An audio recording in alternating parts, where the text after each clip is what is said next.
Hello guys, kamusta? May ibabalita ako sa inyong lahat.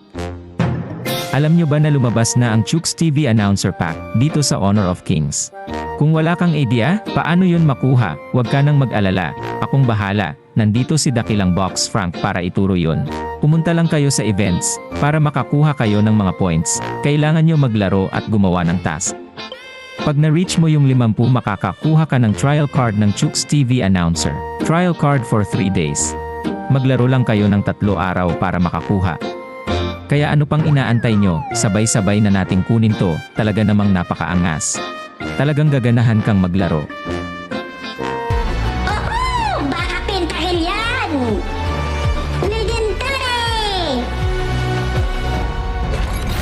Panalo pa na!